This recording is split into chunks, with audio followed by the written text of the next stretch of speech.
Um, Here we go. So that's kind of our view for July. I've got surprises. I've got some cool things. I will not tell you about them until Friday.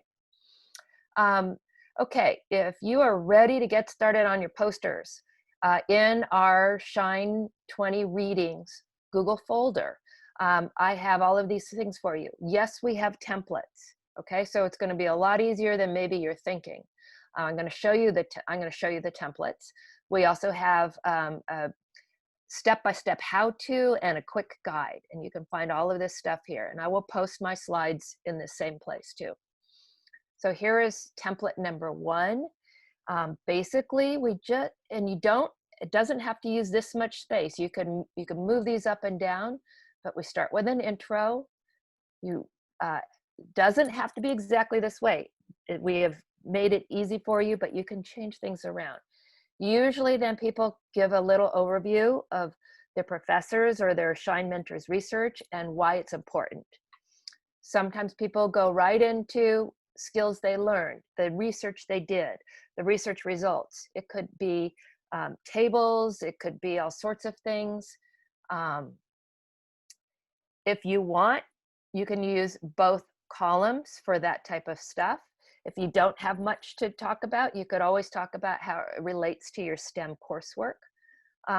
Usually, as you know from the way we've studied scholarly literature, towards the end, you usually talk about where's the next place you want to go with that research. So same with you. Where are you going to go with this next?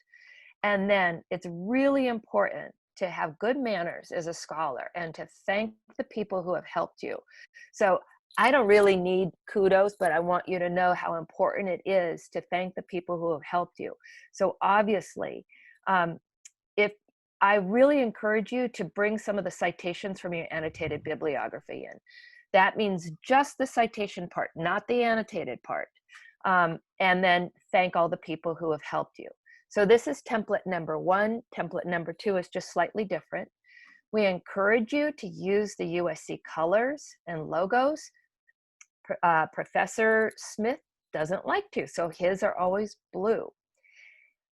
Then I have some quick steps about your Shine presentation.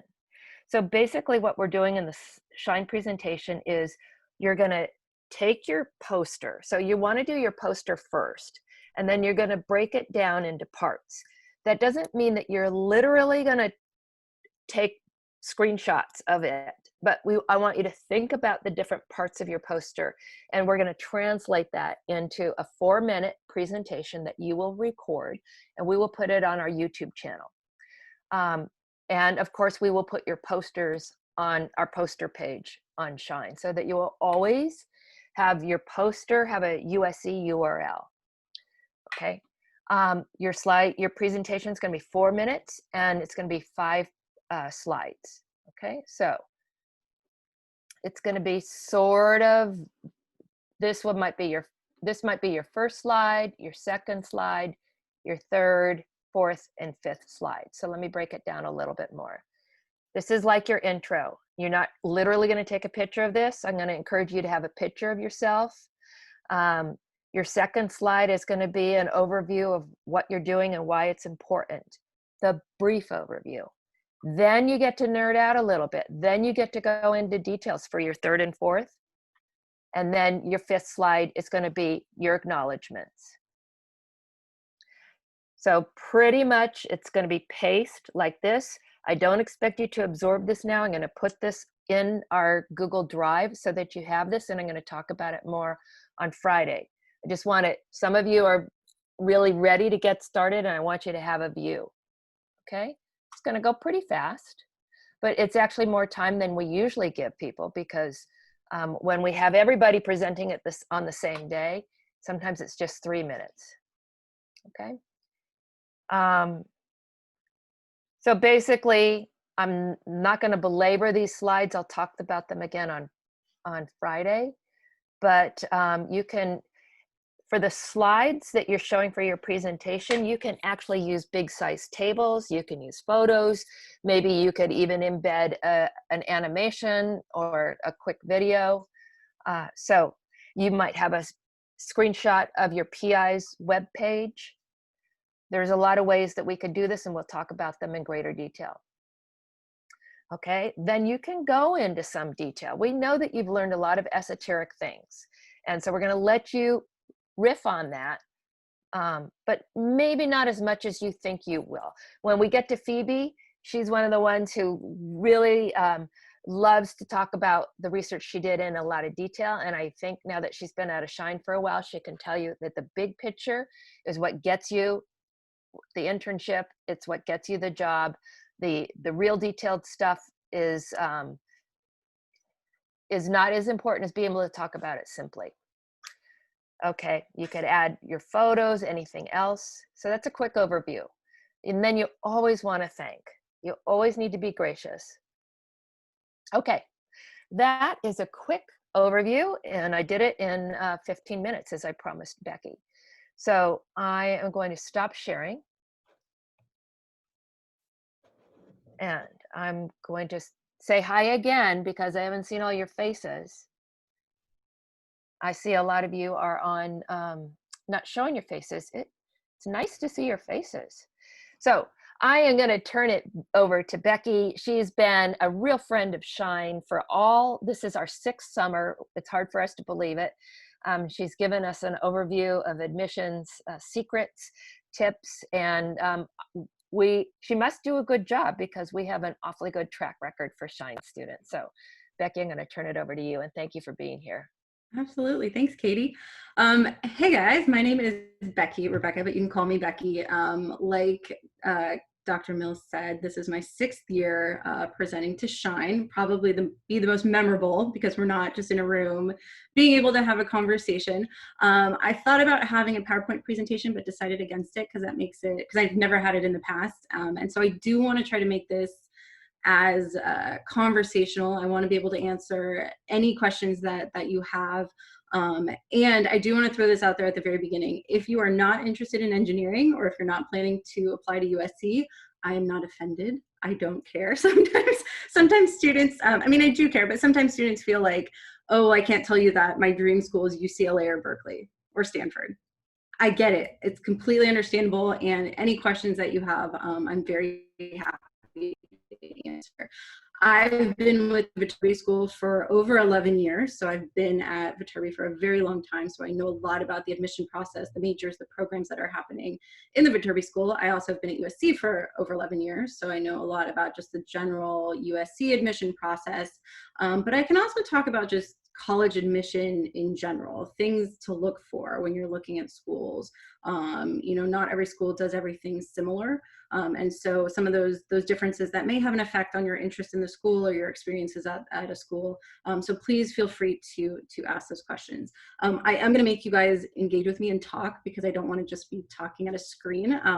And I'm also going to, I have not presented since March.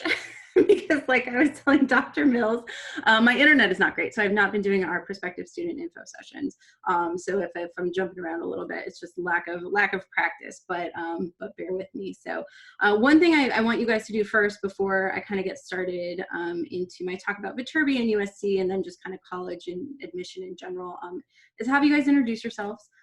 Just your name, what year you're going to be, whether you're a rising senior, rising junior, rising sophomore, and what major you're thinking, currently as of today, what major you're thinking of studying when you go to college. So to make it the easiest, I'm just going to go down the line of names in the participant list. And so the first one is Brandon. All right, so my name is Brandon Leong. I'm going to be a rising junior, and I'm thinking of majoring in either engineering or math or game theory or something like that. Okay, and where are you from, Brandon? I'm from Arcadia High. Oh, great. Jesse. I'm Jesse. I'm going to be a rising senior, and in the future, I'd like to major in computer engineering or in the computer science area. And I go to Mission San Jose High School from Bay Area. Okay, great. Alan. Hi, my name is Alan Wade, and I'm going to be a rising senior at Arnold Beckman High School. And I was thinking I'd want to engineer in something like more physical engineering. like with aerospace, but then I'm still not really sure at this point, and I'm just hoping for the best. Okay. Who's next? Ethan. Oh, you guys are jumping around. Oh, which Ethan? Oh, sorry, Ethan Lee. Oh, hi, my name is Ethan Lee. I'm a rising junior at Christiana Valley High School, and I plan on majoring in biology or biomedical engineering. Okay, great. Alexis. Hello, I'm Alexis, and I go to Linda Marquez High School. I'm in biomedical engineering class right now, but I plan to probably double major in architecture and some form of engineering. I'm still not sure. Okay. Annika. Hi, I'm Annika Modi. I'm a rising senior at Canyon High School, and I want to major in computer science. Okay. Asa. Hey, I'm Asa Garner. I'm a rising senior, and I'm planning on dual majoring in economics and aerospace engineering. Okay, great. Coco. Sorry. My name is Coco Ma, and I'm a rising senior at Wana High School. And I'm thinking of majoring in computer science or computer engineering. Great. Darwin. My name is Darwin, and I'm a rising senior at Diamond Bar High School. And I'm planning to major electrical and computer engineering. Elizabeth. Elizabeth there? Oh yeah, sorry. I'm not a student. I've already gone to college. I'm just crashing. I'm with I work for Viterbi. No, I saw your name and I was like, is that the Elizabeth Nesbitt? Yes, yes, that is Elizabeth Nesbitt. Okay, I'm never mind. lucky, so thank you for letting me observe. I wasn't sure. You never know. Okay, we'll move on to Ella. Ella Park. Hi, I'm Ella. I'm a rising junior and I plan to major in psychology. Okay. Okay, the other Ethan. Hi, my name is Ethan Nam, and I'm a rising sophomore. I go to North Hollywood High School, and I plan on majoring in aerospace engineering. Okay. Eric? Hello, my name is Eric Chicoine. I'm a rising junior, and I'm planning on majoring in either electrical engineering or computer science. Hannah? Hi, I'm Hannah. I'm going to be a senior next year. I go to Hamilton High School, and right now I'm not sure, but probably something in engineering, and I'm leaning towards either like mechanical or biomedical. Okay, great. Jacob? Hi, I'm Jacob. Jacob Z, sorry. I am a rising senior at Diamond Bar High School in Diamond Bar, California, which is close to Pomona, if you know where that is. And I'm planning to major in, although I'm not sure yet, possibly something like electrical engineering, maybe computer science. It's all up in the air for me. Great. Jason? My name is Jason Liu. I'm a rising senior at Diamond Bar High School, and I plan on majoring either biomedical or in chemical engineering. Jasper? Hi, my name is Jasper Chan. I'm a rising senior at Los Angeles County High School for the Arts, and I'm not completely sure, but I kind of want to double major in maybe music and something in the science fields. Okay. Jesse?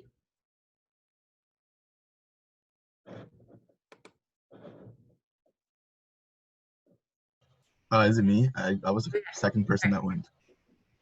Oh, you did? Sorry. Yeah, I went already. Lily? Hi, I'm Lily Bailey. I'm a rising senior at Harvard Westlake High School, and I'm not entirely certain about what direction I want to go in for my major, but I could definitely see myself going into chemical or biomedical engineering potentially. Manasi? Hi, I'm Manasi. I'm a rising senior at Immaculate Heart High School, and I'm thinking at the moment maybe I'll major in physics or math or some field of engineering, and don't feel bad about getting my name wrong because pretty much everyone, it's difficult, but thank you. I have the same problem with my last name. Maddie. Hi, I'm Maddie. I'm going to be a rising junior at Sage Hill, and I'm thinking of majoring in aerospace engineering. Maricela? Hi, my name is Maricela, and I am a senior. I go to Linda Marquez High School, and I want to major in biology or public health. Okay. Michelle? Hi, my name is Michelle. I'm a rising senior at Southgate High School, and I'm leaning towards majoring in biomedical engineering. Nicholas? Hi, I'm Nico Lowe. I am a rising senior and at Sage Hill School in Newport Beach, California, and I'm thinking of going to biomedical engineering. Great. Nikitas? Hi, I'm Nikitas. I'm a rising junior at Crescendo Valley High School in Glendale. And right now I'm planning either going into some form of engineering or computer science. Rachel? Hi, my name is Rachel Lowe. I'm a rising senior at Arcadia High School, and I plan on double majoring in computer science and music. Rupali? Hi, my name is Rupali Sarthi. I'm a rising senior at Dublin High School in the Bay Area, and I'm thinking of either majoring in mechanical engineering or industrial engineering and possibly music as well. Okay. Ruth? Hi, my name is Ruth. I'm a rising junior at Arcadia High School, and I plan on majoring in some form of engineering, though I'm not really sure which form yet. Scarlett? Hi, I'm Scarlett Pinky. I am a rising junior at Harvard Westlake, and I'm thinking about somewhere in the realm of environmental engineering. Okay. Tyler? Hi, I'm Tyler. I'm a rising senior at Harvard Westlake, and right now I'm leaning towards electrical engineering. All right. Verinda? Hi, my name is Verinda Punsel, and I'm a rising junior at Jordan Valley High School in the Bay Area. And the majors that I'm looking at is cognitive science and machine learning. Okay. And computer science. William Coe? Hi, my name is William. I'm a rising junior at Downtown Magnets High School. I hope to major in, I'm thinking of majoring in biomedical engineering or computer science. Okay. William. The other William, P. My name is William Han. I'm a rising senior at Northwood High School in Irvine, California, and I want to do biomedical engineering, but if there's like a dual degree for like business or entrepreneurship, I'd be down for that. Okay.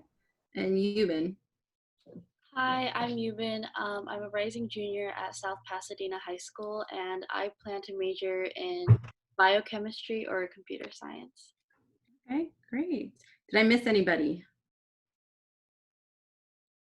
All right. Well, it seems like you guys have a lot of interest. There was a lot of students who are deciding between a couple, want to double major in a couple, or maybe just don't really know what you want to major in. And the first thing that I want to let you know is that is fine. You don't need to know exactly what you want to major in. And so that might be one of the differences between USC and other schools that you're looking at is we are a very flexible program, and we kind of have designed our curriculum and our admission process, understanding that 16, 17, 18-year-olds maybe don't know exactly what they want to do in engineering.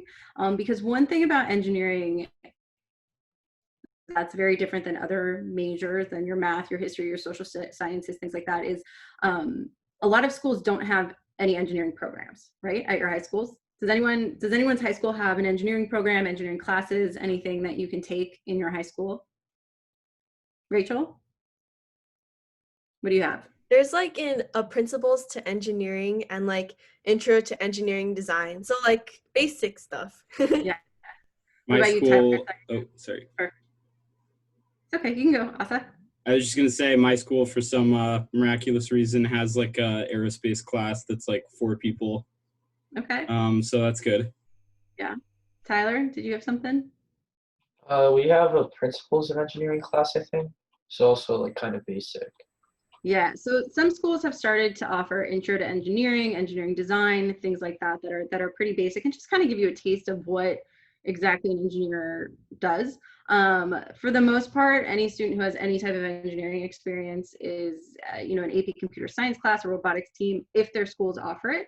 But then there's some schools that don't offer any of that. And so a lot of times students, high school students, the only experience they have in anything, even a little bit engineering related, is going to be your math and your physics courses. Now, you guys are all fortunate enough to be going through this program, you know, over the summer where you're doing research and you're getting a lot more insight into what what engineering is, what engineers do, and how to kind of do research in engineering. But most students don't have those opportunities. And so how do you know you want to be an engineer? You know, you're good at math and science, you like airplanes, maybe you want to do aerospace engineering, or you're worried about the environment, so you want to be an environmental engineer. And so that's where a lot of students are. So if you don't have, you know, 10 years of coding experience under your belt, that is fine. You don't need it, it's not expected. And that's not even really what we're looking for in the application process. But some things that are a little bit different about our program and other schools you might be looking for is, or other schools that you're looking at, is that flexibility. And so the way our application process works is when you apply and are admitted to one of our engineering programs, you're actually admitted to every single engineering program that we offer. And so we offer 10 different disciplines. They are aerospace, astronautical, biomedical, chemical, civil, computer science, electrical, environmental, mechanical, and industrial and systems engineering. So that's 10 different disciplines in engineering. That's a lot to choose from. And to make it even more confusing for you, that actually breaks down into 30 different majors. So was it Lily who was interested in maybe biomedical or chemical? You actually have 11 majors to choose from. So biomedical engineering has 4 choices: biomedical, biomedical molecular cellular, biomedical electrical, and biomedical mechanical. And then chemical engineering has chemical, chemical biochemical, chemical petroleum, chemical nanotechnology, there's an environmental area of emphasis, there's Palmer's material science. So you have all of these different majors to choose from. And so we don't expect you to know exactly what you want to major in when you apply. And as if any of you choose to apply to USC, when you're filling out the application, just put your first choice major as whatever is the most interesting to you at that point when you're submitting that application. Because if you're admitted to one of our programs, you're actually admitted to every single major within the Viterbi school. So you can change your mind whenever you want. If you're taking your aerospace classes and you decide you want to be a mechanical engineer, you can just change to mechanical engineering. It is that flexible and it's that easy to do.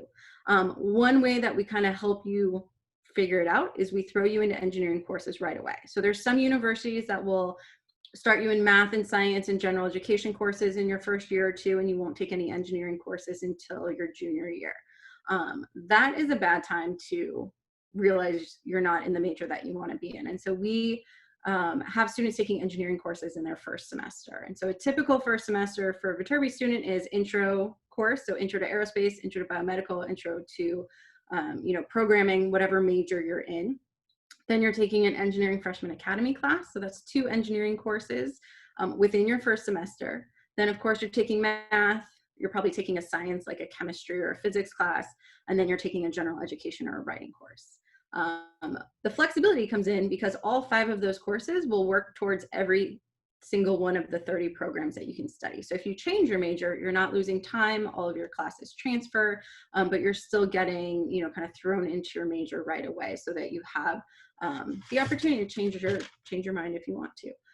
Also, that kind of goes, if you're admitted to one of the engineering programs, you're also admitted to majors within the Dornsife College of Letters, Arts, and Sciences.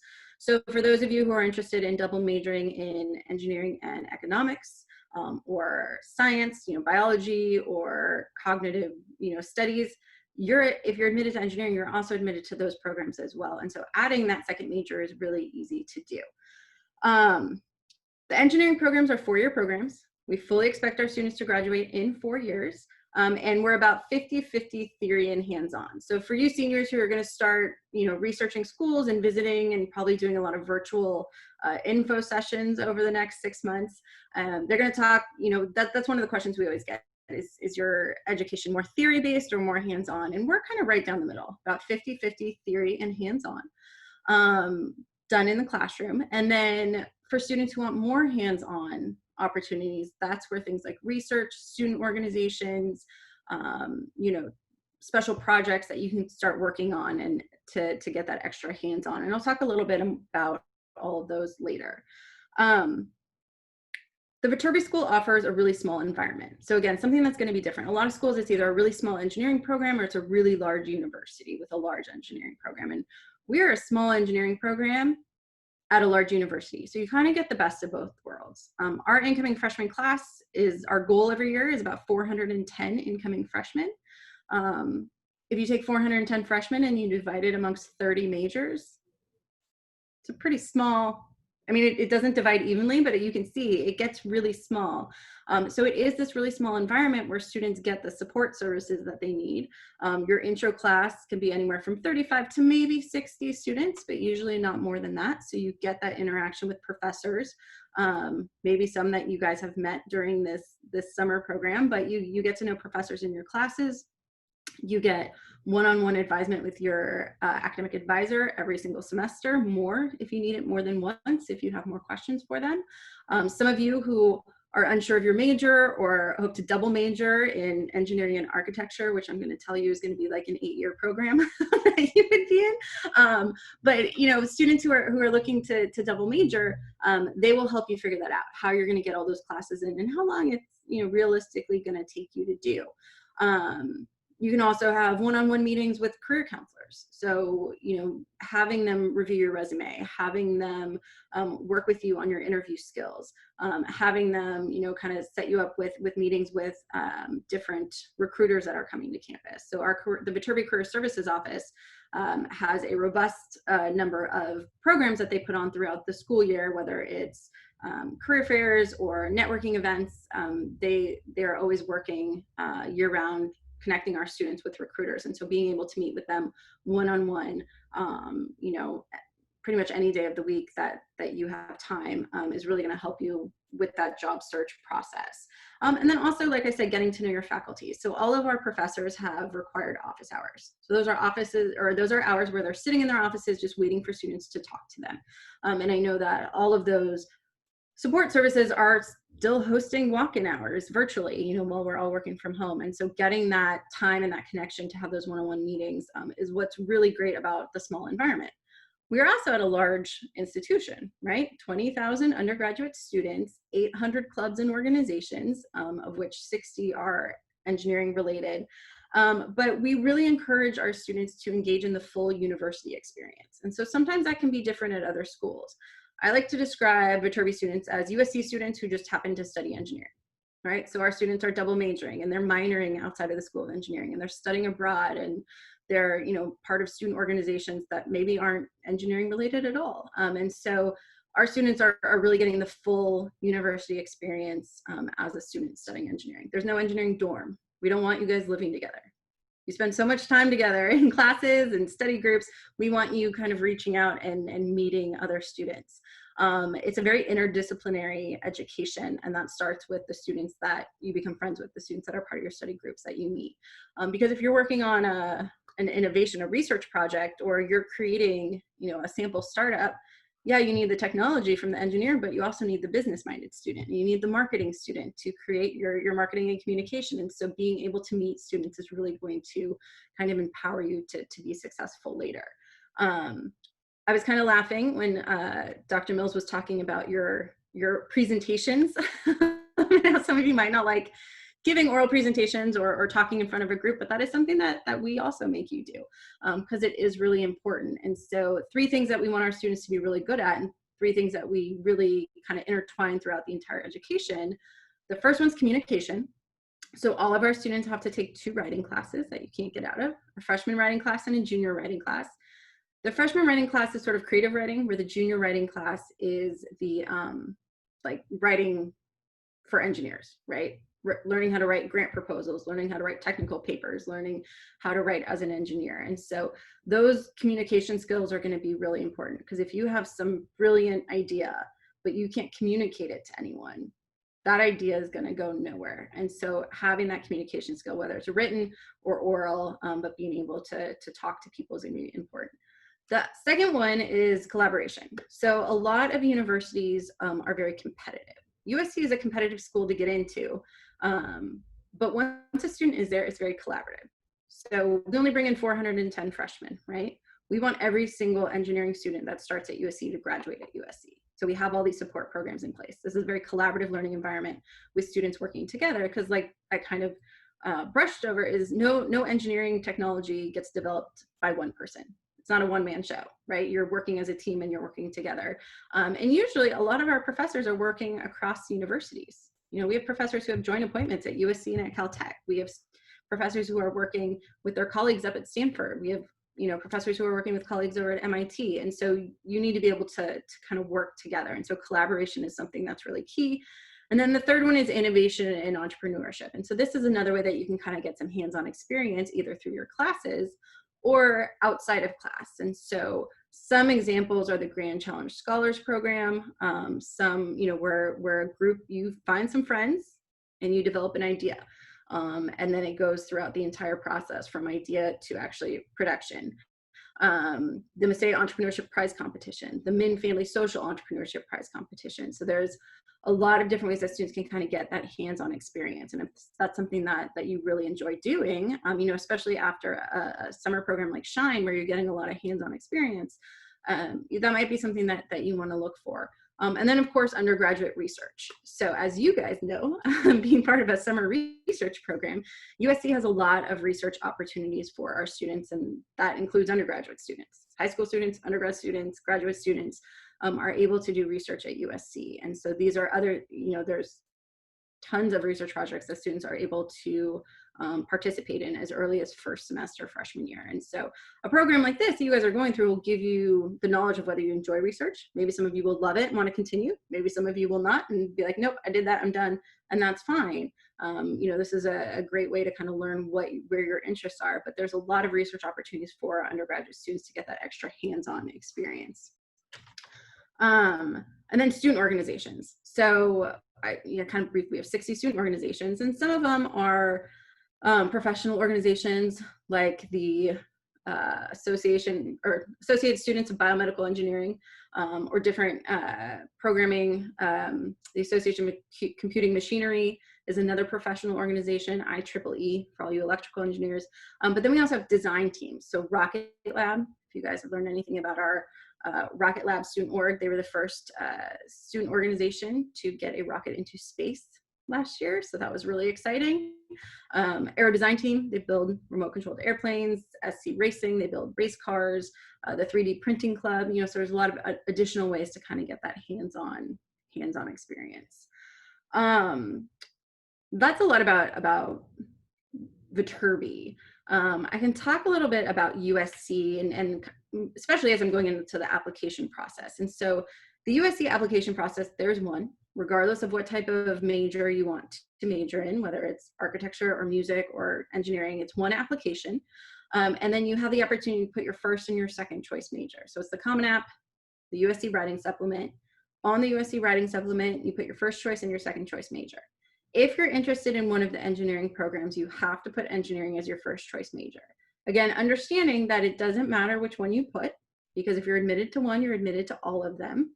But you have to put one of the engineering programs or computer science as your first choice major. And then you put your second choice major. Now the application process at USC is set up that regardless of what you apply to for your first choice major, it won't hurt your chances of being admitted to USC as a whole. So if you put engineering as your first choice major, let's say for some reason you're not directly admitted to the engineering school, the university will look at your second choice major. Maybe it's math, maybe it's economics, maybe it's business, maybe it's something else, and you can be admitted to your second choice major. Now, let's say for some reason you're not admitted to your first or your second choice major. Every single student that applies to USC has a secret third choice major of undecided at the university.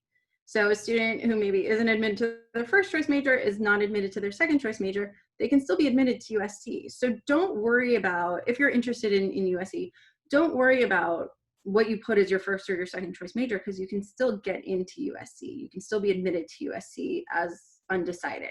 And then work with the university, work with academic advisors to transfer into the major of your choice. And again, with Dornsife, you can just declare.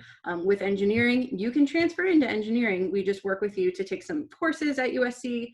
If you do well in those courses, then we'll change your major to engineering. Does anyone have any questions? I don't know if you guys want to ask them or chat them. That's also okay. Becky, I'll add that I'm taking some notes so that I'll give people a list of, you're talking about USC, but what you're actually doing is giving the students a number of questions they can ask when they go visit other campuses. So like, do you offer engineering classes in the first year, or will I be taking a bunch of GE courses? So I'm making notes. So you're giving us some good tips here about how to inquire when we're at different schools. Now, every single one of you has a territory manager at USC. And so that is someone from the central admission office. They've kind of divided up their office by territories. And so someone has all of Europe, and 2 different people split Asia, and Jamalet has the US-Mexico border down. For those of you up in the San Francisco Bay Area, there are 6 different territory managers just for the Bay Area because of the number of applications we get. And then Kelsey has the state of Colorado. So they've kind of split it up based on the number of applications that we get from each area. And so because those territory managers read every single application from their territory. Typically, those are the people that will come to your high school for visits. I have a feeling they will be doing virtual visits this year, but that is your territory manager. They kind of collect all the information that's part of your application. They review your application for admission to USC. We also review your application. So if you put engineering as your first choice major, we will also review your application. We review it at the same time. It's not a 2-step process where they review some of them and then like send us half. We review every single engineering application that comes through, and we work really closely with your territory manager when those applications start to be processed. So each of you has one. You can find them on the USC website, on the USC admission website. Just type in the name of your high school. The name, the phone number, and the email address of that territory manager will pop up. If you have any specific questions, definitely reach out to them. So we work really, really closely with them when we're going through the whole recruitment and file review process. I'll step in again if there are no questions, but part of what we do try to do in SHINE is to help applicants stand out. The fact that they've done research is still fairly unusual, especially like a 7-week research program.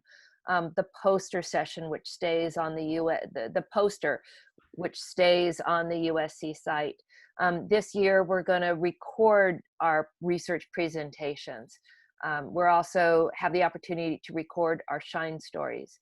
And our alumni panel will also talk about that, that if they often will write about their SHINE experience in the personal statement, or if they get an interview. So what does stand out in applications? I know they all want to know that. And how do you get noticed? That is a great question with not a direct answer. So just to give you guys an idea, this past year, we received 13,000 applications for the Viterbi School.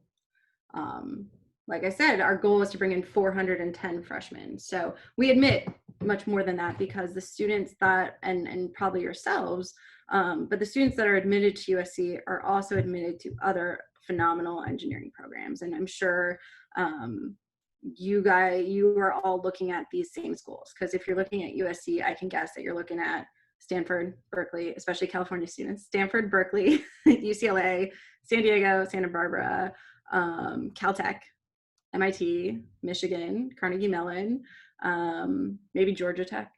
We get that a lot from Georgia students, UT Austin. You're looking at the UW, Washington. So there's some really, really great engineering programs. And so we get a lot of applications, we admit students, but the first thing that we're gonna look at, that's kind of like the only real deal breaker, okay? The first thing we're gonna look at is your academics, right? You're applying to an academic program.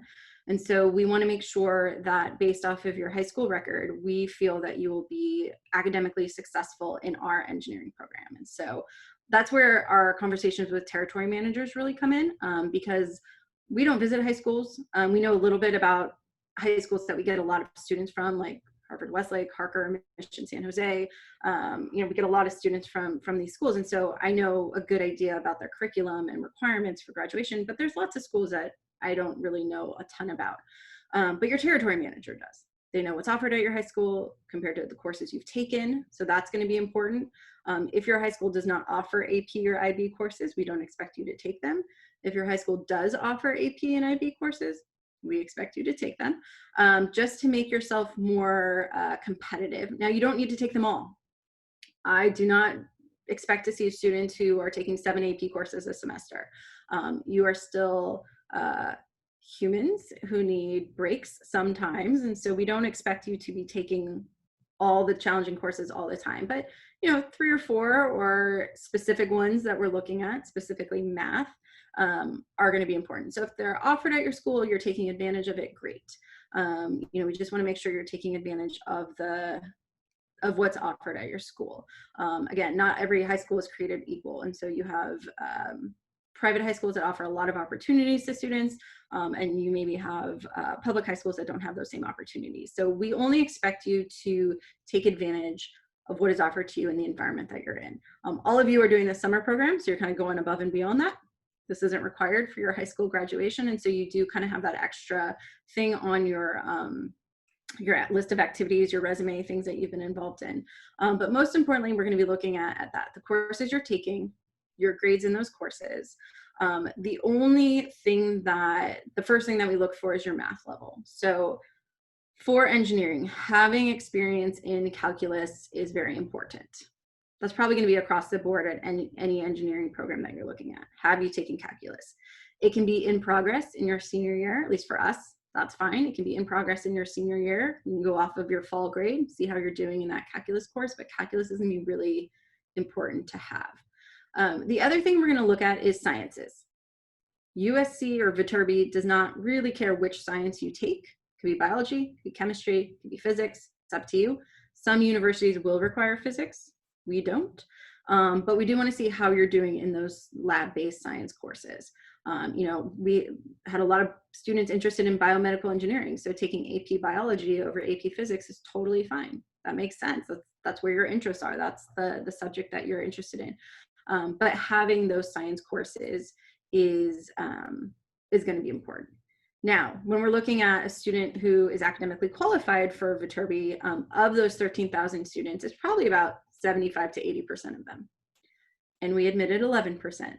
So how we get from 80, this is a really long answer to Katie's question, but as we get from 80% to 11%, it's all those other things that you're involved in. Okay, so it's your activities resume, being part of the SHINE program is great because it tells us you did a whole 6-7 week program in engineering and you're still interested in it. This is something that you really enjoyed. But if engineering programs aren't available at your high school and you're not involved in them, that makes sense. But your activities, your essays and your short answer questions is where it comes in. Who are you? What are your interests? What do you want to do with your degree in engineering? Why do you want to major in engineering? There's one, actually one of the questions is changing from last year, the Viterbi supplemental questions, but really trying to get to know a student. Now the part that is kind of difficult is we're not only looking for, have you guys all heard the term well-rounded student? Okay, great. Well-rounded students are great. And we like well-rounded students, but we're also looking to create a well-rounded class. So we don't want our freshman class to be 410 students from Diamond Bar High School, right? We want 410 students who are from California, who are from outside of California, who are international students, who have different major interests, who have different whys, why engineering. So we want to create a very well-rounded freshman class. And that's where things get kind of tricky in the admission process, because you can have 2 students from the same high school taking the same classes and only one will get admitted. And you know, if they're exactly the same, because we want a really diverse group. And so what is it that kind of stands that student out? It's kind of arbitrary. You know, what are you interested in? Do we see you? And I guess that's kind of the same thing as you guys go looking at colleges and universities, and you're looking at a school that's a good fit for you, right? If you don't like cold weather, you're not looking on the East Coast. If you don't like a small program, you're looking at larger institutions. I only applied to large schools, and I ended up going to a large state school when I went to college. I did not apply to small schools. So, you know, you're looking for things that are a good fit for you, and admission officers across the country are looking for students who are a good fit for them. Like when I'm reading an application, it's like, do I see the student getting involved? Do I see the student taking advantage of what we have to offer? Whether it be solely in research, great. Whether it is, I see this student as a Viterbi student ambassador representing the school, or I see this student getting really involved in just the university and the student government at the university. You know, do we see the student really taking advantage of what we have to offer? And it's those sorts of things that make a student stand out. Is this student a good fit for USC? Because if we're admitting students who aren't a good fit for what we have to offer, then maybe they get there and they decide they don't like it, or they don't take us up on their, you know, on our offer. If we just don't really see them as a good fit, then, you know, it doesn't make sense to admit them. One thing that I think is really, that I've always really appreciated about the office that I work in is there have been times when we have told students that they're a better fit for another university, which sounds kind of weird because you think admission counselors are just trying to get students to come to school. But I know Cal State Long Beach has a really great, very specific program, and my associate dean told the family, you know, this is really a better program for you. And so you guys are looking for that fit. We're looking for the same thing. And so that's what really makes a student stand out. But it's not necessarily the topics that you write about. Those are important, just that they're appropriate and well written. But it's really just like the essays and short answer questions are really just a way for us to get to know you personally and kind of your interests and how we see you, you know, really being successful at USC. Can I jump in? Yes. Becky. Two things. First of all, Ashley has asked a really good question in chat about advice for students who have substantial barriers or disadvantages. What's the best way to address those and level the playing field? But before you answer that, I want to say one thing, and that is we you know, we work with a lot of inner city schools, and sometimes students are given advice from their high school counselors that if they're worried about their grades, so we have heard this many times, the high school counselors will say, don't take calculus, take statistics, because it's easier to get a higher grade in statistics. And that is the bad advice. So it's better to, so you might want to talk about that. Do you agree that that's bad advice? Yes. So we want you to take the challenging courses. Always calculus, never statistics. Unless you've finished calculus and you just want to take more math, then by all means, AP statistics, go for it. Because it's a calculus that's really important. Now, if you're struggling in those courses, that is going to be a challenge, because we don't want to admit a student who's not academically prepared. And so students who do have barriers or disadvantages, students who are at schools that don't have those resources and opportunities, they may not be academically prepared. And so while equity and access is very important to USC, we also don't want to set a student up for failure, because USC is not easy. And I'm sure Ashley, she kind of had her freshman year, I believe, got disrupted part of the way through. But it's not easy. It's very challenging. We have very high expectations. But that is something that we're very aware of, is giving students who maybe don't have those same opportunities an opportunity to attend USC. And so taking calculus is going to be really important. And sometimes, you know, so sometimes if we feel, again, if a student's not academically prepared, we don't want to admit them, because if they don't do well, you know, we don't want them failing out. We don't want them going on academic probation. Now, there are a lot of resources in place at USC. So once a student is there, there's a lot of resources in place. And I cannot stress enough having the knowledge, the wisdom, the courage to ask for help.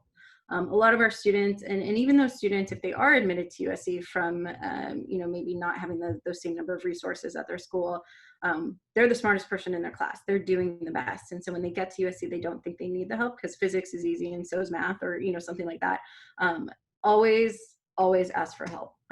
There's resources in place at USC through Center for Engineering Diversity, through your faculty, through your academic advisors, through supplemental instruction for students to get that extra help. Now, if there's if those barriers are there at the admission point where we can't admit that student, that's not the end of being able to go to USC. So there are a number of students that we work with through the transfer process. Okay, so just understand there's other ways. One thing that we always express to transfer students who maybe don't want to go through, no, I just want to start now, I don't want to go through the transfer process. No one asks you where you started college, right? They ask you, where'd you graduate from? They don't ask you, where'd you do your freshman year? So that transfer process, and USC is very transfer friendly. Viterbi is very transfer friendly. So I said we have 100 or 410 freshmen coming in. Our goal every year is 150 transfer students. A lot of them are second time applicants who applied as first year students and maybe didn't get in. And we work with those students very, very closely to help them get to where they need to be. And so, there's some students that I've been working with for 2 or 3 years because they didn't have the math. So I said, okay, go to Pasadena College, go to Glendale, go to De Anza, go to Foothill, go to a community college, take these classes, do really well in them, take advantage of the resources at that school.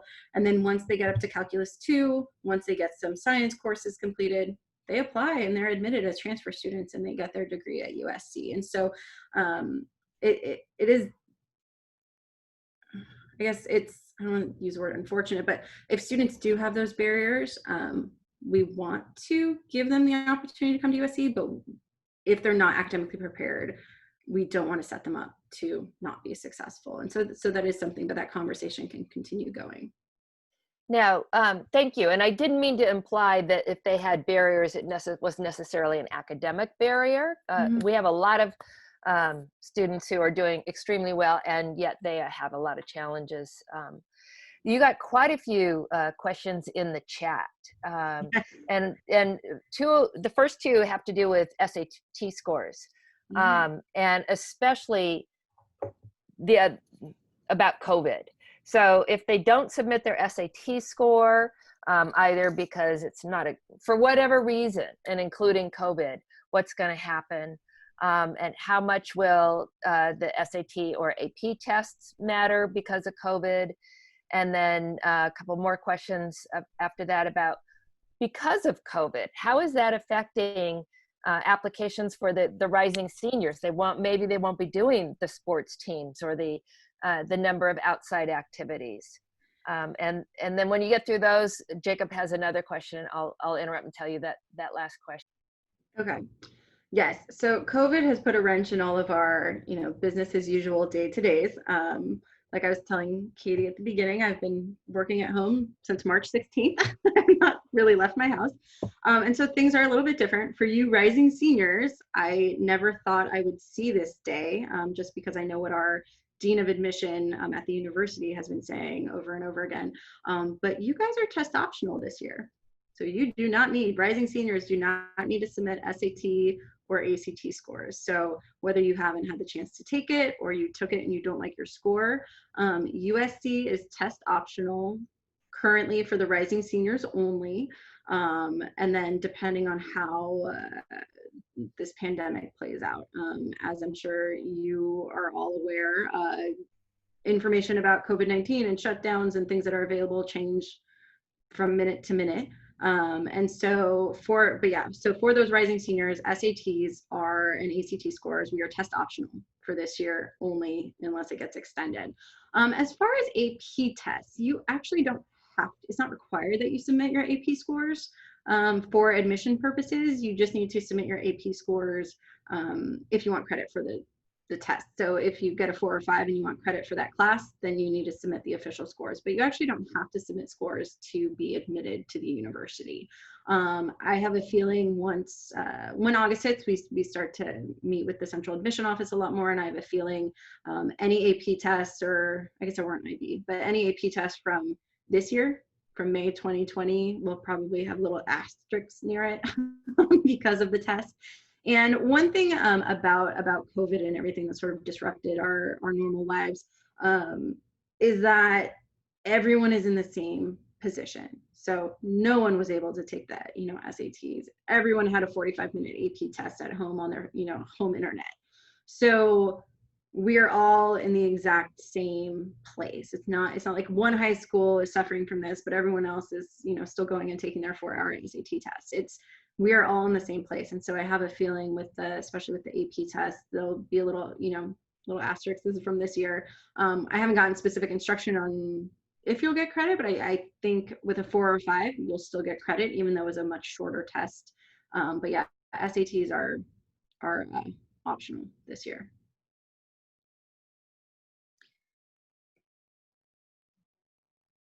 Katie, you're on mute.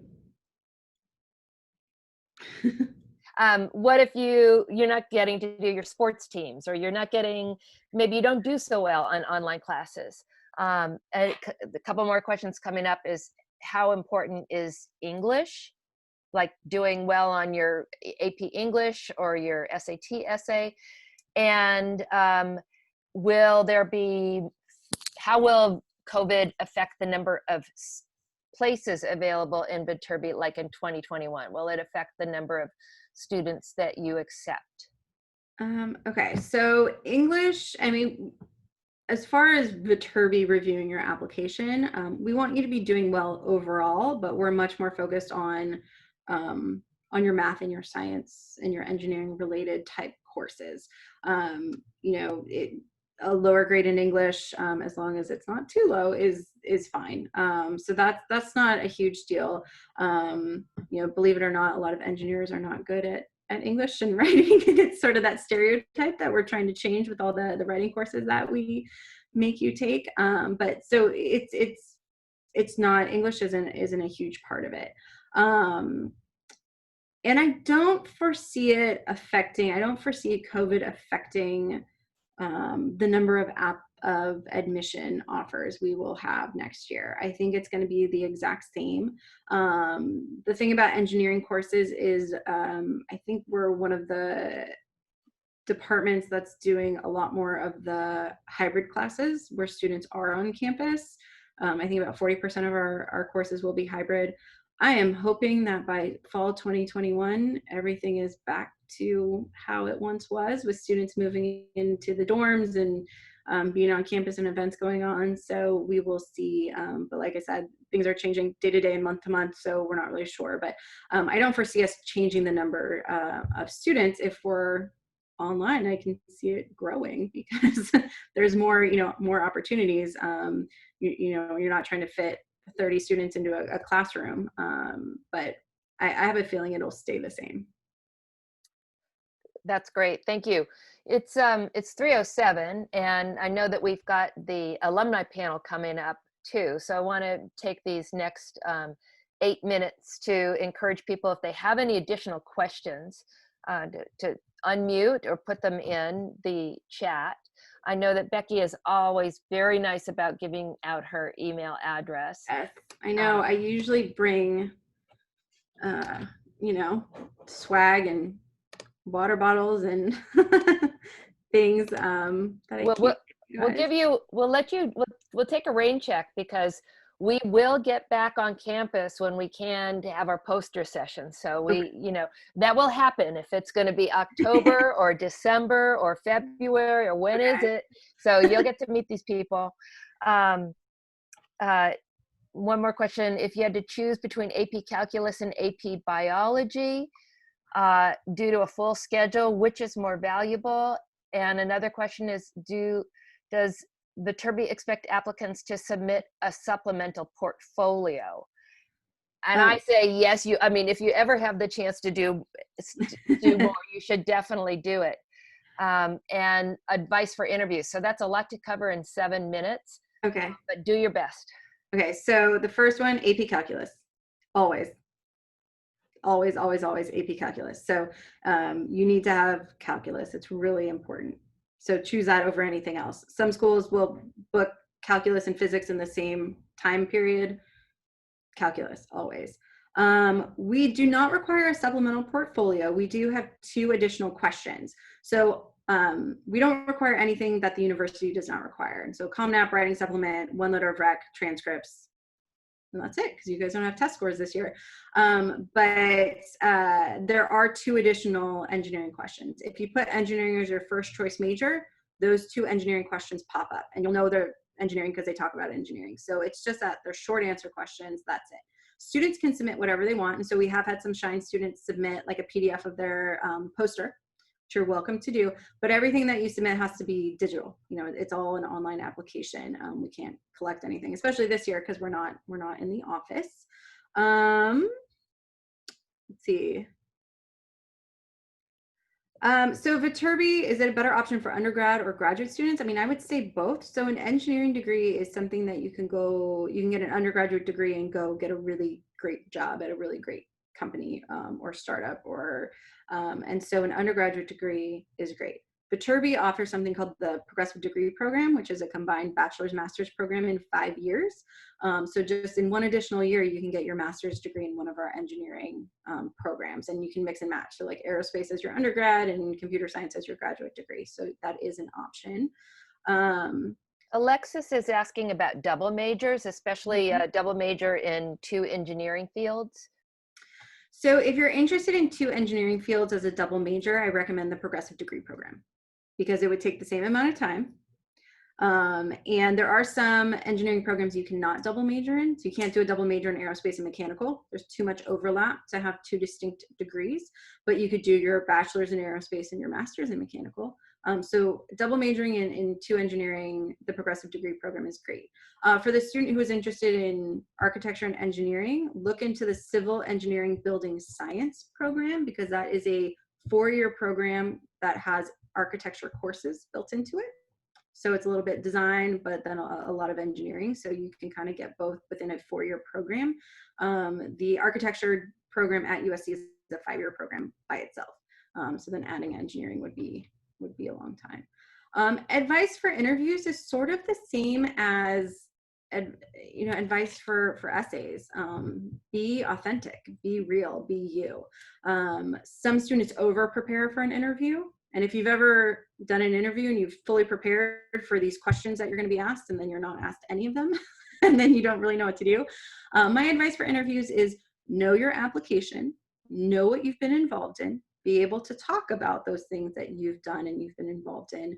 And really that's all the preparation that you need. If you can go in there, and again, these sort of oral presentations that you're doing with Shine and presenting, that's gonna give you that practice to be a little bit more comfortable talking to people you don't know. So if you are applying to schools that do have interviews, just know yourself and your interests and why you want to do the major you're applying to. And a lot of times it's, oh, I see you're a part of this organization, tell me about it, why did you like it? Being able to just, oh, I liked it because this and this and this, and having those answers is going to make for a better interview. Coco's asking about an AP class online versus an AP class at your high school. Do you consider those differently? Well, so the thing with AP classes is we see what you've taken, and really seeing that you're taking a upper or a more rigorous course because it's AP. I'm not sure how they do AP classes online, but really the important part, just showing that you're taking these higher level courses. Great, you're challenging yourself, you're taking the AP level. I think it depends on what it is. If it's like a lab-based science, I think that's a little bit harder, but if it's AP US history or something that you could do online, I think that would be fine. And then you just submit your test score. It's really the test score that we're looking at, because if you submit it, if you want the credit for it, that's the thing that's going to be probably the most important to you is to get the credit for that class, so then you don't have to take it when you're an undergrad. But an online AP class I think is fine, and I have a feeling, I mean, I don't know. Yeah, some of you are LA Unified. We got notified on Monday that you're all going online in the fall, so all your classes are online. And so, yeah, so we can't expect you to take any classes in person. And so, you know, I think online AP is fine. It's not going to affect anything. And AP scores came out today. Oh yeah. Hope everybody got good news. Okay, it's a last chance. Anybody wants to add to the chat? And Becky, I think to end is thank you for putting the Viterbi admission yeah, so there. this is our admission website that we update all the time. So it'll just give you information if there's any changes to application deadlines or information. We usually get it up there pretty quickly. This website is a great website to go to if anyone's been on Viterbi Voices. It's about 25 current students who are all different majors, who are from all over the world, who talk about life as a Viterbi engineering student. And so they can definitely answer your questions. I know you guys have Ashley who can answer a lot of them, but you can, you know, if there's a specific major you're looking for, reach out to those students. They are happy to answer any questions you have. There's a general email account that you can email, or you can direct message these students on their social media. But they are a great resource because they're the ones taking classes. They're the ones who, you know, were in the middle of a semester and got uprooted and sent home, and, you know, how did that work out for them, or kind of how their classes were set up. So feel free to reach out to them. They are all fabulous. And then this is my direct email address. So just my name, rebecca.biter@usc.edu. And feel free to email me. That is a very generous offer. Thank you.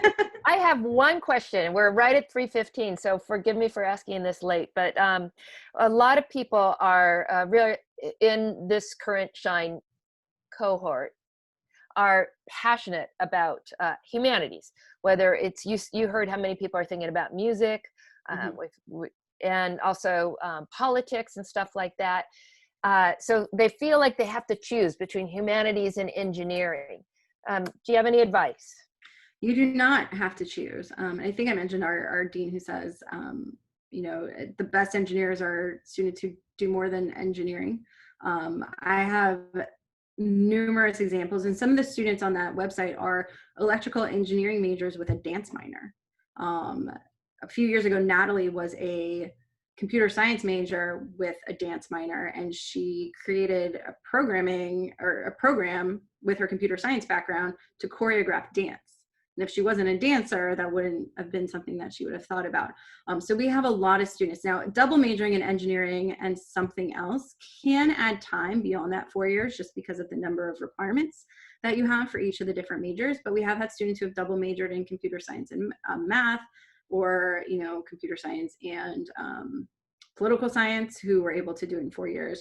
We do have about 40% of our students who are pursuing minors. And so those minors are typically in music, theater, business, political science, languages, anything that, you know, communication, anything that you have interest in, you can definitely minor. Minors are a little bit easier to complete in 4 years. So that's why students pursue minors. But also, as a USC student, you have a whole general education core curriculum that you have to take, where you are taking humanities courses and arts courses and sociology and, you know, all those different types of global, you know, international relations courses. And so you are taking those classes through all the different schools on campus, many of which are through the Dornside College of Letters, Arts, and Sciences. And so you are able to take classes outside of the School of Engineering in those areas of interest. All right, awesome. I would like you all to join me in thanking Becky for really giving us a good overview here. And thank you for sharing your email address. And I'm sure that you will hear from some of these students, because as you know, Shine students are very interested in all of this stuff. Yes, thank you. Thanks for having me again, Katie. And hopefully next summer we will be on campus. More water bottles. Okay, thank you. Now, We do have an alumni panel coming up, and I'm going to ask Ashley to unmute and help me see. Do we have a Phoebe or Mina? She's here. Mina's here. EPEC is here, and I also see Cassandra. All right. Who's coming to USC and majoring in music? So, feel free to unmute, you guys, and just say hi so that we know you're here. Unmute so that we can see you. Say hi so the camera goes to you. Hi. Hi.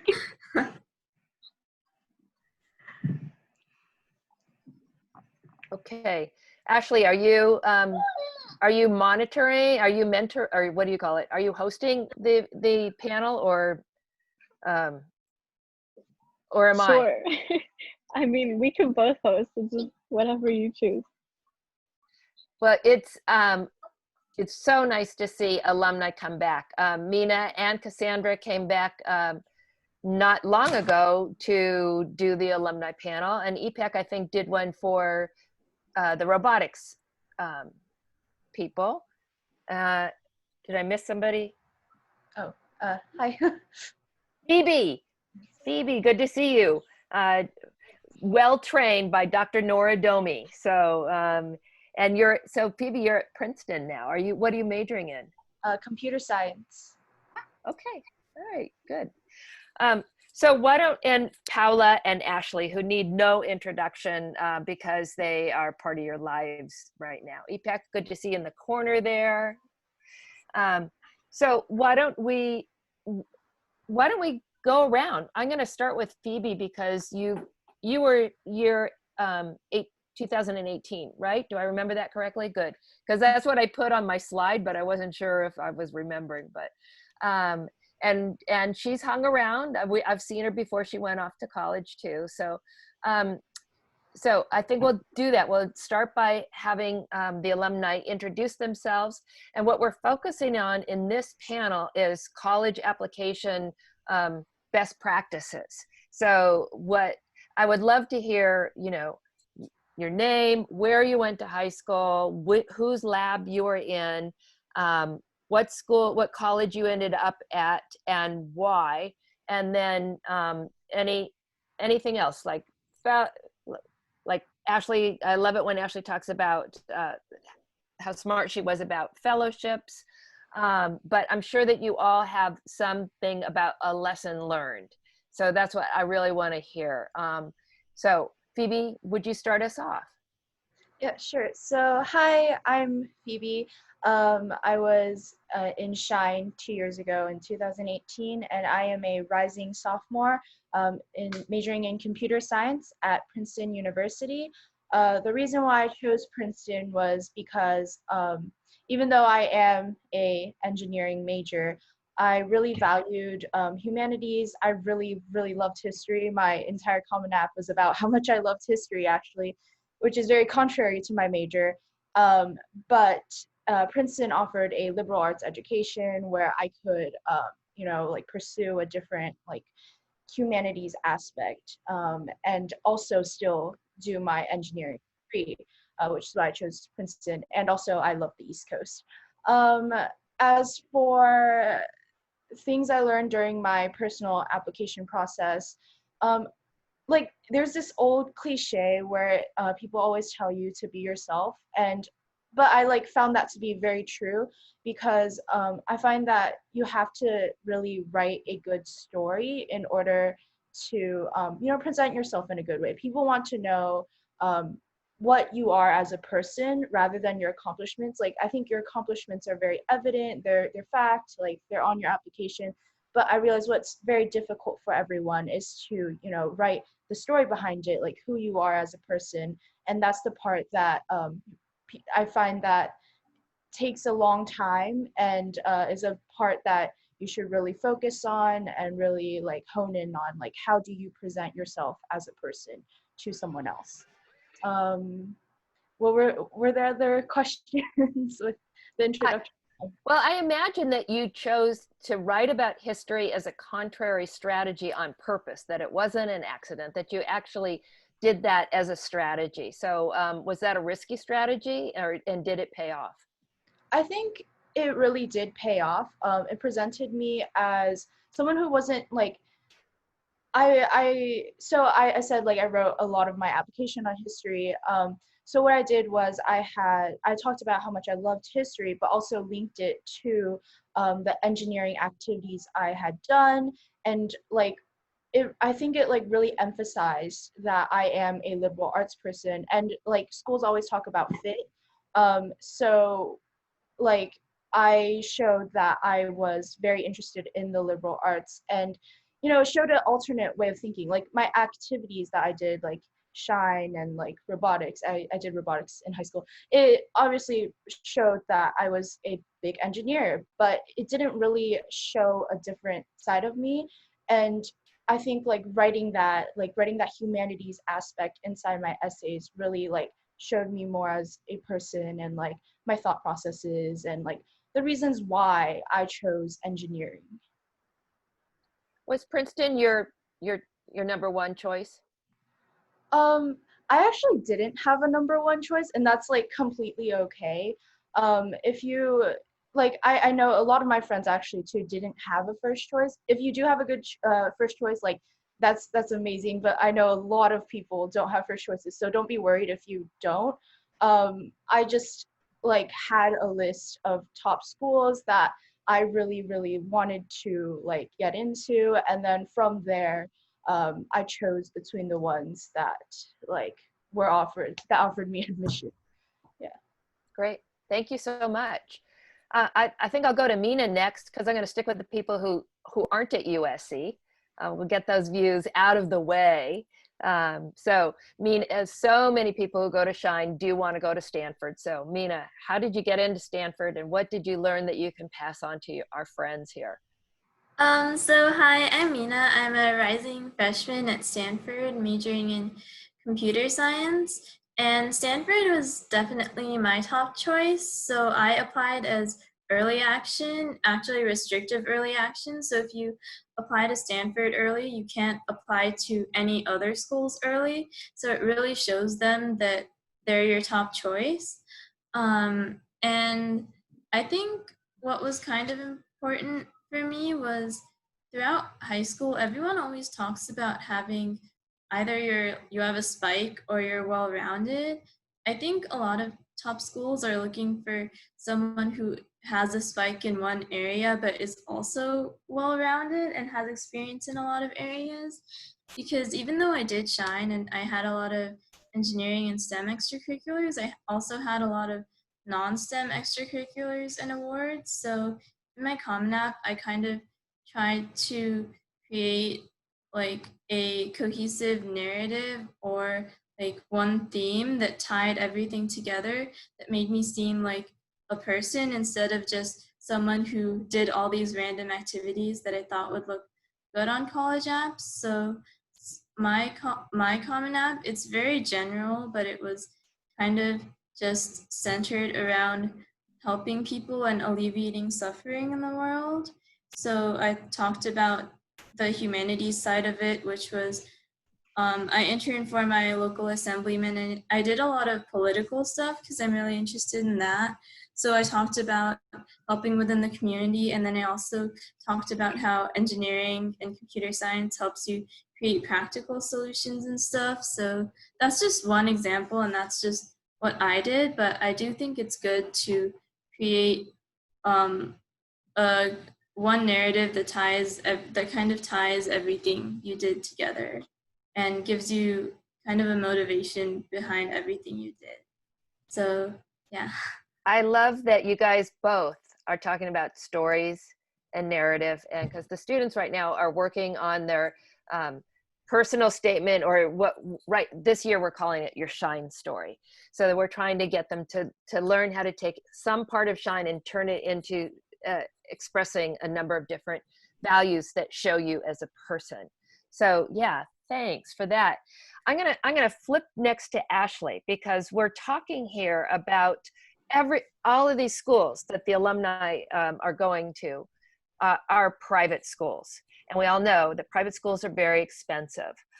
So Ashley, I know that you are here on a fantastic fellowship. So how did you manage the application process? How did you get a Gates scholarship? And what advice do you have for people who where financial is going to be a big concern about attending even a public, but especially a private college?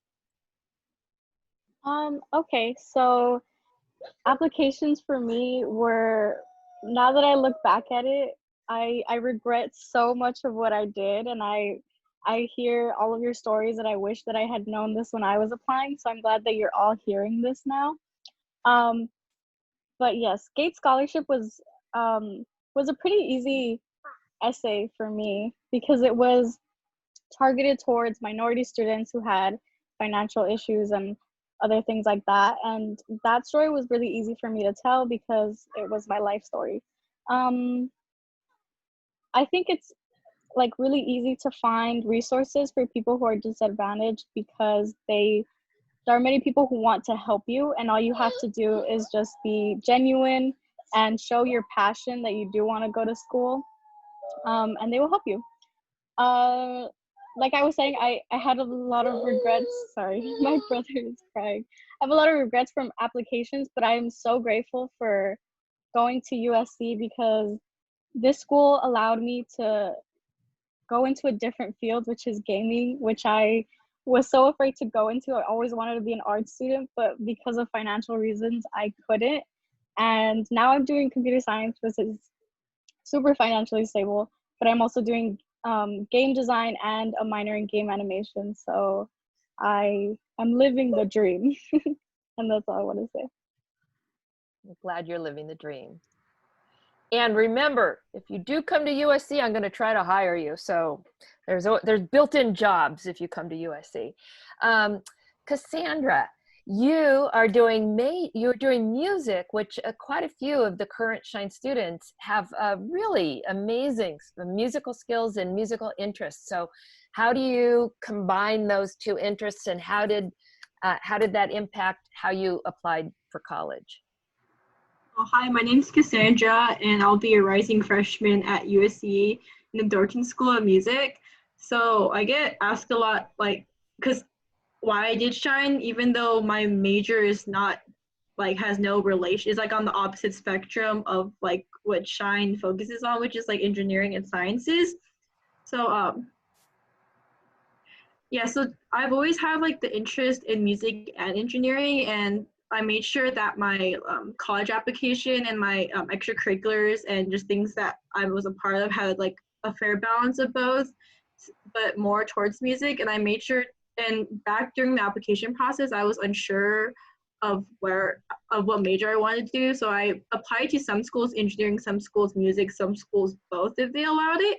And so I got into USC as a horn major, and I'm hoping that I can still take classes if I have space in the engineering field, because my main goal, at least what I have going into this, is to figure out a way to make engineering and music work. Like, I'm still in the process of trying to think about it, but just simple things that I've come up with is like using tech skills to help my band program organize like their financial things or organizations, which is similar to like event coordinating for orchestras. You can still have like that music aspect, but also like that technical like STEM side of you. And a new project that the Dorton School added was called the New Classical. So they're encouraging music students to collaborate with other schools, which is an opportunity I'm looking forward to when it comes during my junior and senior year.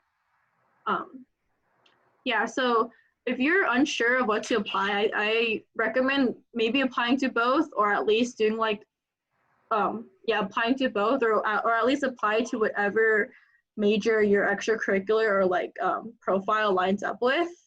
And I ended up choosing USC because I know that USC, from all the schools I applied to, have the strongest schools and offerings in music and engineering. So if I wanted to switch or decide either or do both, I know I will have all the resources and opportunities available. Great. Did you Did you learn anything besides, I think that's fascinating that you applied to some schools with music as your major and some as engineering. What do you think, besides that sort of unusual combination, is there anything that you did that made you stand out that you kind of recognize in retrospect? I think what I really, at least in my UC application and other ones that asked, I really made a focus of how my main goal and my goal in the future is to find ways to combine engineering and music, especially for the project that I'm upcoming. So like part of the application, at least for music majors, is to record a small pitch. And so I demonstrated like some 3D printed like mouthpieces or parts of an instrument and like showed them an app a mini app I coded of like a virtual interaction with the orchestra. I just think that as long as you really show what you're passionate about and your focus, because schools like to see someone who like is on board and know what they're looking for. It helped me stand out. And also during my audition, at least for musicians, auditions are they also play both as you're playing and as an interview. Even though it's not like a formal interview, they still ask you questions, so it's good to present yourself and practice what you're gonna say. So I also made sure to ask questions about like, oh, like the new classical program, or can I take other classes? Great, thank you. Paula, you are the only one who didn't go through Shine, and yet you got into USC. How did you do that? So I had a college seminar class. So I had a college counselor who helped me like with all my personal statements and Common App. I actually didn't know about USC when I was applying. So it was just like an extra school I applied to. So your college counselor didn't know about USC? Because I'm from Chicago, so we don't really do California schools. So, yeah. But like once I wanted to first apply and then focus on the schools that accepted me. So once I found the schools that accepted me, I saw that, well, when I applied to PCS Games, I'm like, ooh, games. That looks interesting. And then I looked more into the games program. I was like, okay, this is something I want to do. But had you taken a lot of STEM classes, you knew that you're headed towards engineering? Yes. So my school didn't have STEM courses, but I was interested in the mathematics and the science fields, and I did take summer programs relating to computer science. So that got me interested. And do you have a sense of how you got yourself to stand out? For somebody from Chicago whose college counselor doesn't know about USC, how did you stand out at USC?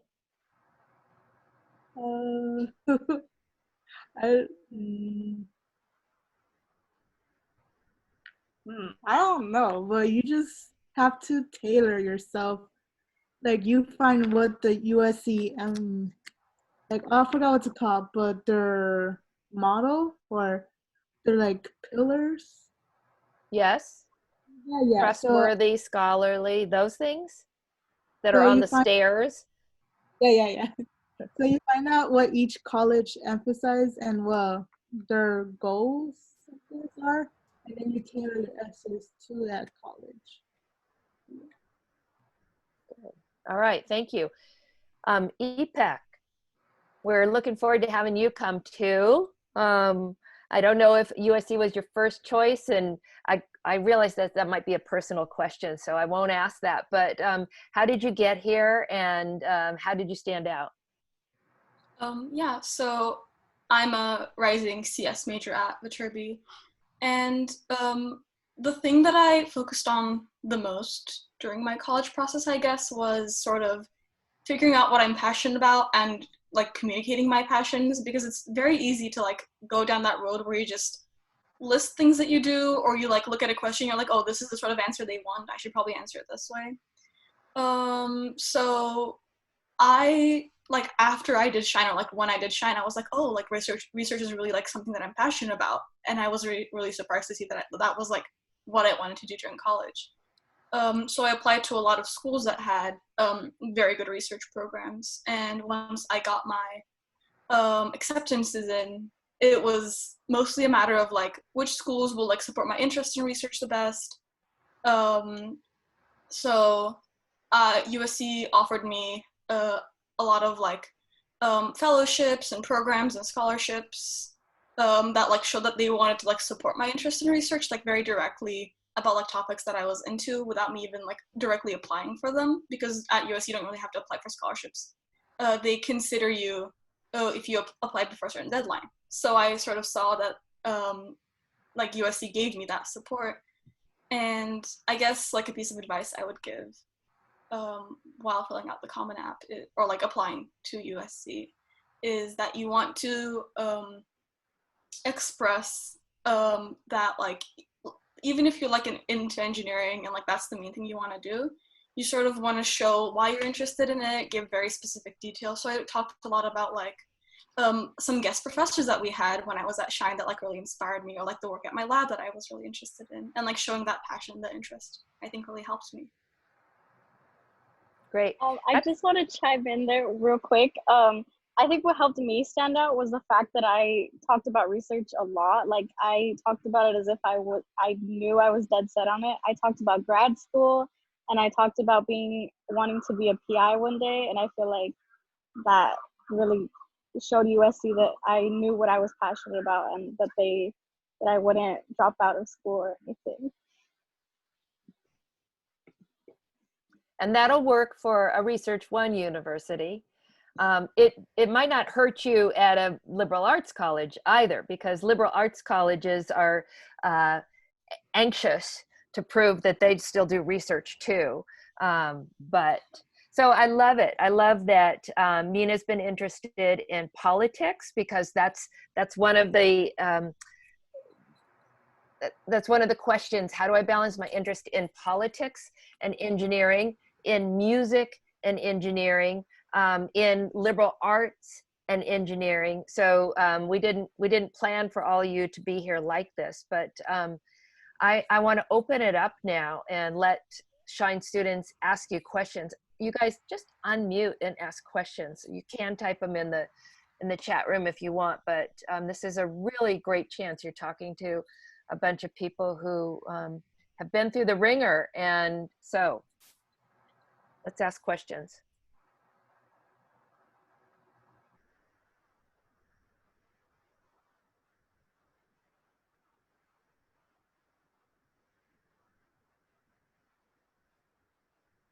I have a question. This is just like in general, but like when you're writing like essays and like especially like the Common App essays and like personal statements and stuff, how do you come up with like a story and like things like that? Because like I'm finding like a hard time with that. Well, what I did was I actually first started out with just blank sheet of paper, and I wrote down as many character traits that I wanted to express in my essays. And after looking at that, the list of character traits, like, I don't know, it could be anything, like good at teamwork, really likes talking to other people, stuff like that. It could be the most random, like the most common character traits, but something that you just think you want to express in your essay. And then on, like, right next to it, have a list of, you know, life events, write a timeline, important things that happen to you in life, what are your interests, because really you can write a story about anything, and you can connect two stories together. You can have this happened in the past and now this happens in the future. So just have that as well. It could even be as small, because my personal Common App essay actually had an entire like 2 or 3 paragraphs just about a conversation I had with a roommate that I had. And that was a big chunk of my essay, but I thought really expressed a lot of the character traits that I had wrote down in my other list. And when you have the two together, just like try to piece your story together.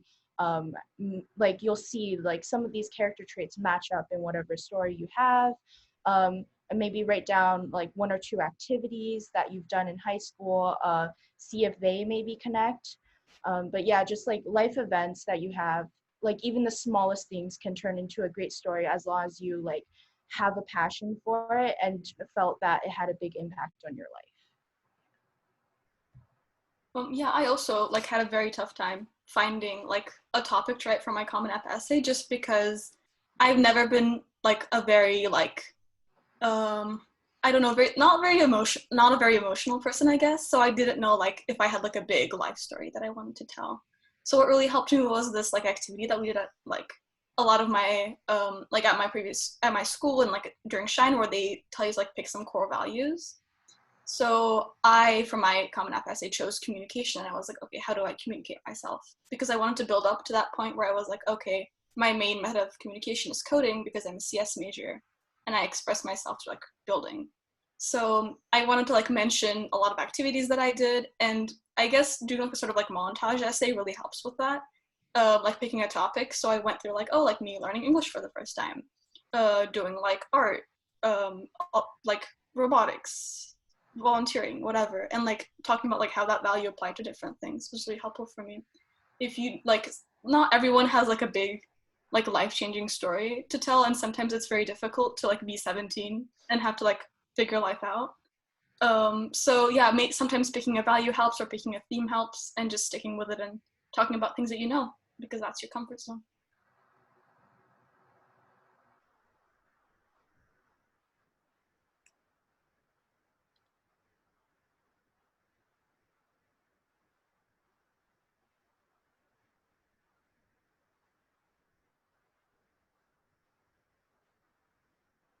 Question. What do you think is like your most favorite part about like your school that you're going to right now?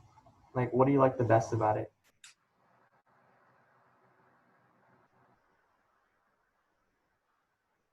Oh, okay.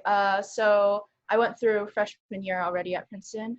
What I love about Princeton is number one, there's a train right on campus, so it takes you to New York whenever you want. Love that. And also for the education part, especially for private schools, the reason why I really, really love this like institution I go to is because also for USC it's the same thing. The faculty to student ratio, like I personally was a super big like UC Berkeley fan because all my friends went there and I was like, that's a great school, you know, all my friends are there. But like it truly, there is a difference between student to faculty ratio that is unbeatable at smaller colleges. And like whenever you need help, even freshman year, like you just reach out to a faculty member and they will respond like within a few hours. And it's super great whenever you need help. And class sizes are extremely small. Even freshman year, my math classes were 25 people maximum. And like whenever you needed help, you just went up and talked to the professor. They were super nice, super great about it. If you were interested in their research or just wanted a research opportunity, it's super easy to get there. Also, it's because again, my school is partially liberal arts emphasis education. There was a huge like humanities side and a lot of great humanities classes that I could take. And also, I think also for USC as well, but for Princeton especially, you can choose any major you want after you are admitted. Even though I actually applied as electrical engineering, even though I'm now CS, but there's complete freedom with whatever you want to declare as your major after you get in. So freshman year, you just take all your classes that you need and you can really explore, and there's not really a big like barrier that I felt with other schools in terms of switching majors. So that's why I really enjoyed my institution, and it's just been amazing. Like again, like the amount of help and the like smaller student bodies are really great because then you get to know people, and the faculty is amazing. I think freshman year actually, my physics professor had a Nobel Prize in physics, so that completely blew my mind that something like that could happen. Yeah. I mean, I haven't actually gotten there yet, so I don't completely know, but I think definitely the location being right in the heart of Silicon Valley and so close to San Francisco, because a lot of students at Stanford are able to have internships and stuff year round and not just in the summer. So that really opens up a lot of opportunities. And also, they just have so many different specific tracks or specific focuses based on whatever you want. Like I know just within the computer science major, there are, I think, 10 different tracks that you can pick from. One that focuses more on hardware, human computer interaction, artificial intelligence, and you can also do like secondary major, double major, minor, co-term. There are just so many different options, and if one of the preset tracks doesn't work for you, they let you like create your own track with the admissions office and your own personalized track, which is super cool. And also, since I'm also interested in politics and the economy, the Hoover Tower is at Stanford, and a lot of the leading economists in the world are there, like Nobel Prize winners, authors that have been published multiple times, and really renowned people all over the world. And it's the same for most other departments at Stanford too, but specifically CS and Econ were the ones I looked into. And yeah, I was just super excited for the opportunity to work with any of the people there. So yeah, I haven't gotten there yet, so I don't know a whole lot, but for now, that's what seems the most exciting to me.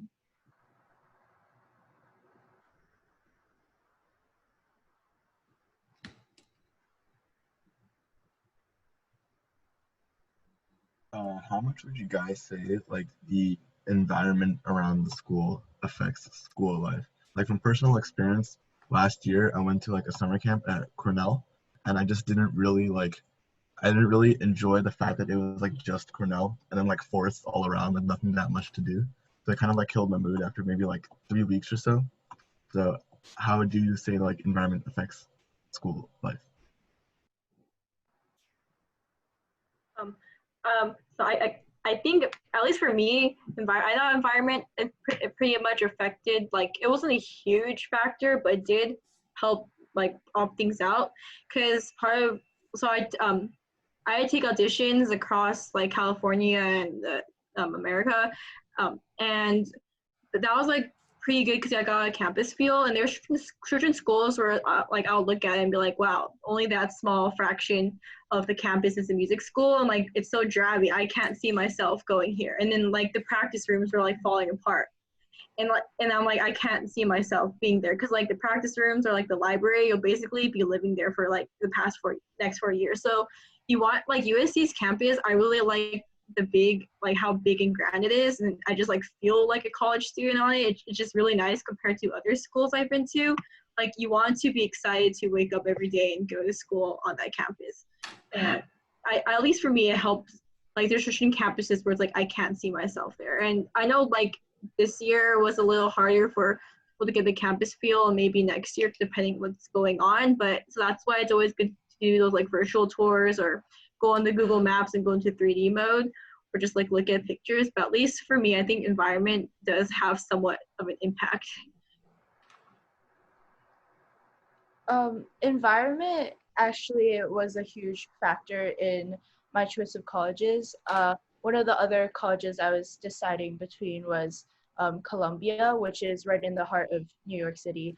And I am a huge big city fan. Like I would live in the big city if I could. But I eventually chose Princeton because I felt like I also, after talking to other students, they said that because they were in a part of a big city, sometimes they felt like the school community wasn't as great. So it really depends on the school itself. But for like Columbia specifically, they felt that because there was so much to do around them, the student body wasn't as connected.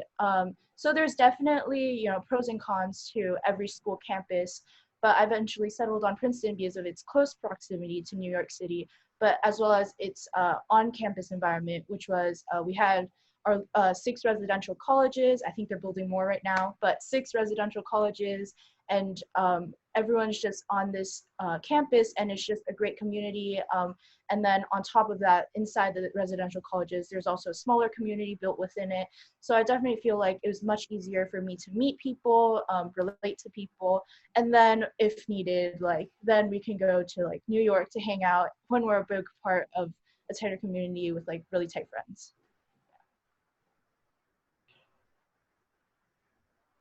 Hey, I'm going to hop in here and say I have a meeting at 4 o'clock that I have to go to. So Ashley's your official moderator. You guys ask questions or else we're going to end it. So this is a really great time. These are great answers. And I'm really so happy to see you all. I really am. You guys are great. So listen, I'm going to say goodbye. Thank you. Phoebe, really good to see you. Mina, I've seen you, and Ipek, I know you've been around, but Phoebe, I haven't seen you for a while. Cassandra, thank you for always showing up for this stuff. And I couldn't run Shine without Paula and Ashley. So I have office hours tomorrow. Sign up, please, for the first half an hour or just hang out in the second half an hour. And we are, I'll tell you more about the poster session and stuff on Friday. What's due to Shine Stories due tomorrow. So I hope that you guys who don't go to USC have LinkedIn with me. It's sort of my way. I'm really encouraging. Someday we're going to get a LinkedIn Shine group, but USC is making it hard on us. So Phoebe and Mina, I'm going to keep seeing you over the years, at least on LinkedIn. Okay. Okay. All right. All right. Thank you. Take care. Bye.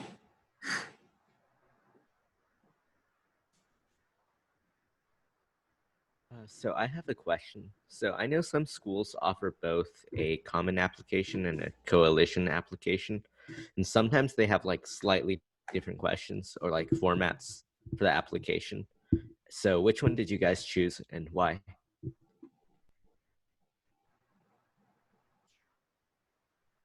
I don't think I ever had to use the coalition application. All my private schools were Common App. They might have had other applications, but I just used the Common App because it's easier to have everything in one place. And the only other kind of application I used was the UC app, but yeah. I did Common App because that's what everybody did, except for MIT was their own portal. Yeah, for me, like I never had the option to choose a coalition application or like make the decision, but I had a few friends that did during the process, and the general sense that I got was that like if you have the option, you already fill out the Common App for like I feel like everyone that I know that went through the college process at least did the Common App for one school.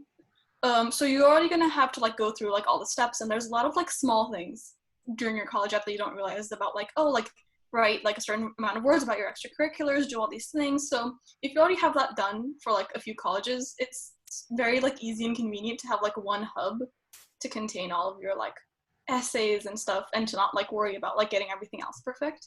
So I'd recommend the Common App just because it's more applicable, but it really depends on what your colleges are like.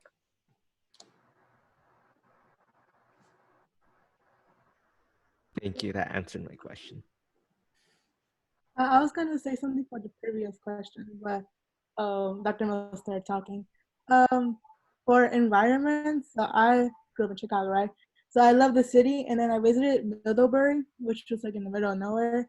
So like I was similar to, I forgot who answered the question. But yeah, I could not do middle of nowhere environments. I wanted to be in the city because I also loved exploring new places, trying out new restaurants and stuff like that. And I also chose somewhere like the farthest away possible from my parents because I wanted to have full on independence because there's something important to me. And I also didn't want to be there to be like a liability of me coming home every weekend or me commuting to a college. So I wanted a full on like dorm experience, making new friends, and somewhere where I didn't know because I didn't know anybody in California. So that's something I really want.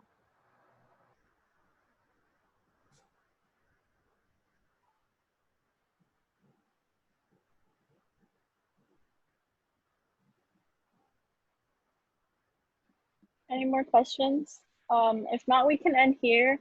And if you have more questions, you can stick around and I'll stop recording if they're a little more private. So yeah, we can end here. Thank you all for coming.